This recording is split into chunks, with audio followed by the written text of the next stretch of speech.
Assalamualaikum warahmatullahi wabarakatuh. Pada video kali ini kita akan membahas aplikasi Cisco Packet Tracer. Nah, Cisco Packet Tracer ini merupakan software simulasi jaringan komputer yang akan kita pakai pada praktikum semester ini. Nah, sebelum kita masuk lebih lanjut lagi, kita akan membahas beberapa fungsi atau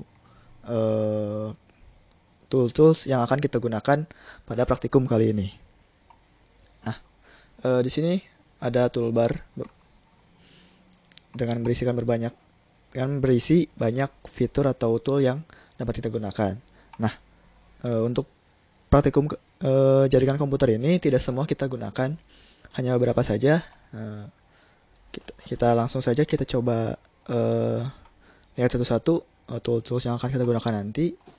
Pertama pasti kita gunakan tool select untuk memilih atau mengklik komponen-komponen atau device-device yang kita gunakan pada simulasi jaringan komputer yang kita buat nanti.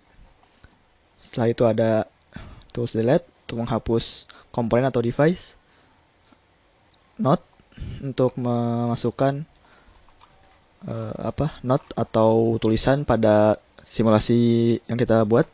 Misal kita ketikkan suatu IP untuk mengingat IP yang kita gunakan pada sebuah komputer yang kita masukkan di sini.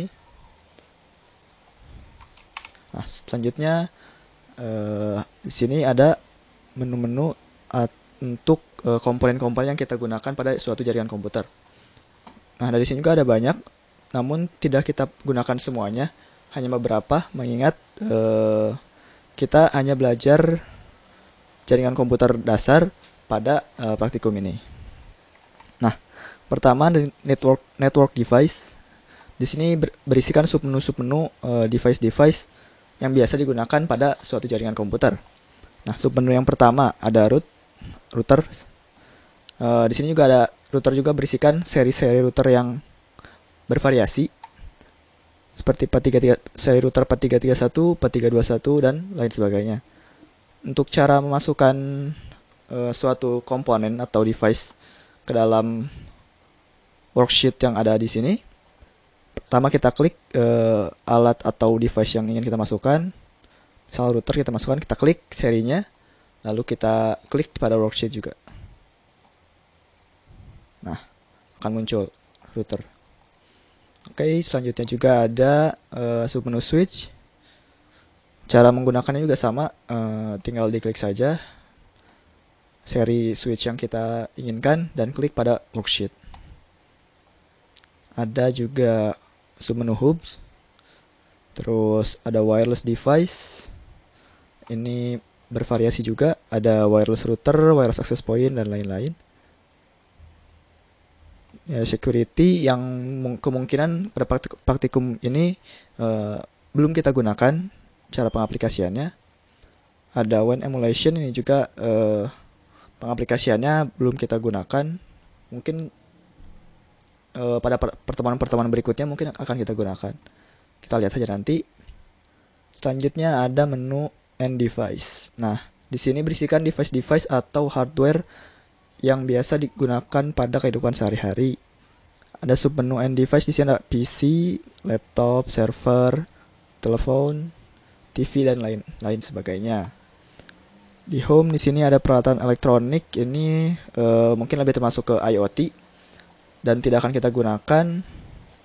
Terus yang akan kita gunakan pada jaringan komputer ada juga kabel atau connection sini.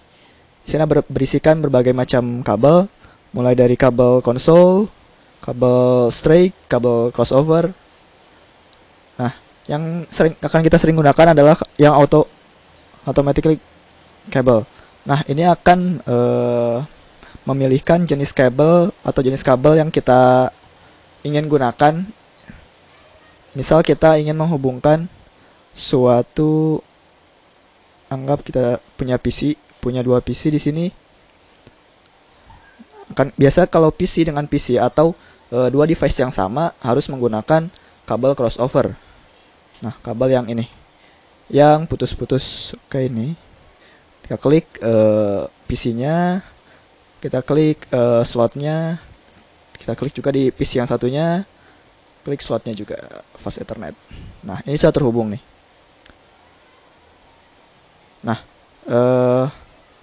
untuk yang automatically ini dia akan otomatis memilihkan kabel yang harus digunakan pada suatu jaringan komputer. Misal kita menghubungkan PC dengan PC, ini otomatis akan menggunakan kabel crossover. Kita coba lagi, misal kita menggunakan menghubungkan router dengan PC. Nah, tidak bisa karena ini udah ada yang connect. Kita hapus dulu ininya. Oke. Nah, router dengan PC. Nah, dia akan otomatis menggunakan kabel straight. Karena dua device yang berbeda, dua device yang berbeda jenis harus menggunakan kabel straight. Atau ada kabel konsol jika kita ingin mengatur sebuah router atau modem atau dan sebagainya. Namun untuk praktikum ini mungkin belum kita gunakan. Nah, tools yang kita gunakan sejauh nanti praktikum ini mungkin hanya itu saja. Memang tidak banyak karena mengingat kita hanya belajar jaringan dasarnya saja. Oke. Mungkin itu saja untuk tools yang digunakan.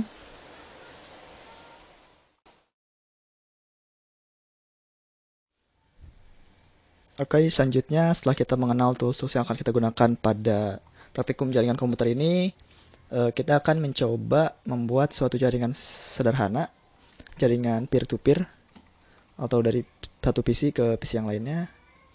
Kita coba dengan dua PC, PC 0 dan PC 1. Setelah itu, jangan lupa hubungkan dengan kabel crossover atau bisa juga menggunakan kabel otomatis agar lebih mudah. Nah, ini telah terhubung. Namun masing-masing PC ini belum memiliki IP address yang dimasukkan. Belum di set IP addressnya. Kita masukkan IP addressnya terlebih dahulu. Kita klik 2 kali. Kita klik desktop. Kita buka IP configuration, lalu masukkan IP yang kita ingin gunakan. Nah, pada praktik kali ini kita coba menggunakan IP yang statis dulu. Dan untuk dynamic routing dan static routing kita akan mempelajarinya pada pertemuan praktikum berikutnya. Kita set IP address-nya, subnetworks-nya default juga. Sudah, kita close. Kita set juga PC yang satunya lagi. Kita masukkan IP yang berbeda, jangan sama.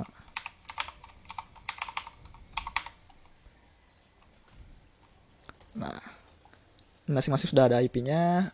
Jangan lupa kalau untuk mempermudah mengingat IP address pada masing-masing PC, kita bisa menggunakan tools note, place note di sini. Kita klik pada worksheet dan ketikkan saja apapun itu yang kita inginkan.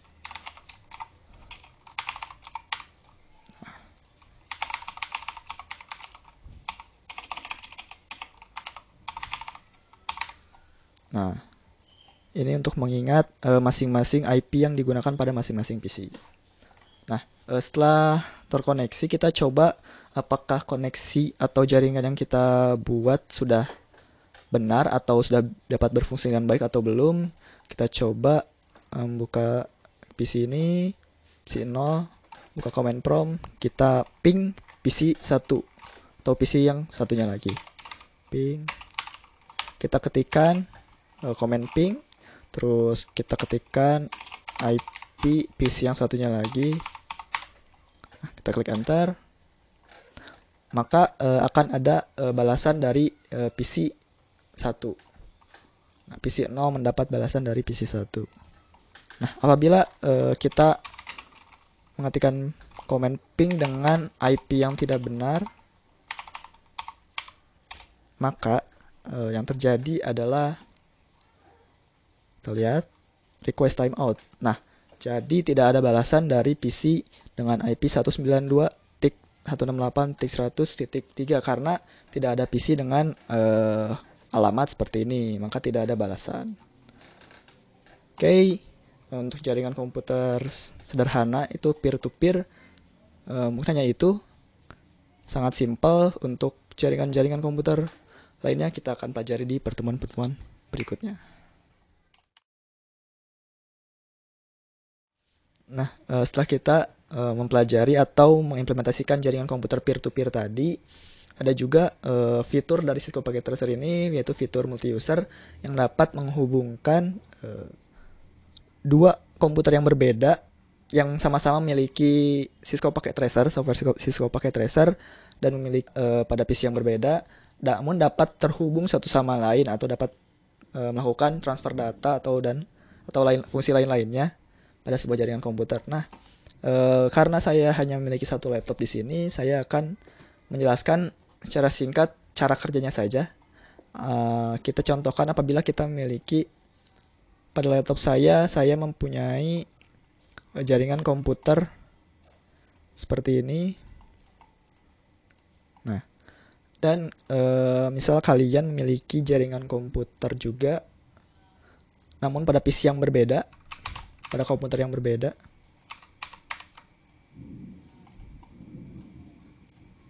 Misal seperti ini jaringannya. Nah, multi-user itu jadi dapat menghubungkan komputer yang memiliki jaringan yang berbeda. Di sini kan tidak terhubung ya. Akan terhubung satu sama lain menggunakan fitur multi-user ini. Di sini ada menu multi-user connection. Kita klik saja. Kita masukkan pada masing-masing komputer atau pada masing-masing software. Yang satu harus memiliki dengan koneksi tipe incoming. Kita juga bisa men-set password apabila ada yang ingin terhubung. Dan pada PC yang satunya lagi, kita harus men-setting koneksi tipenya itu outgoing. Karena ada yang mengirim di sini dan ada yang menerima di sini incoming. Oke.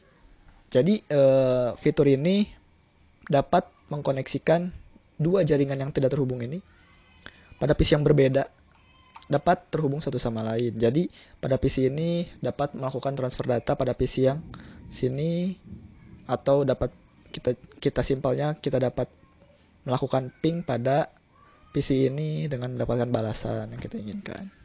Oke, mungkin itu saja pada pertemuan kali ini. Terima kasih. Semoga bermanfaat ilmu yang kita berikan dan kalian dapat mengimplementasikannya pada kehidupan kalian atau dapat mengembangkannya lagi. Terima kasih. Wassalamualaikum warahmatullahi wabarakatuh.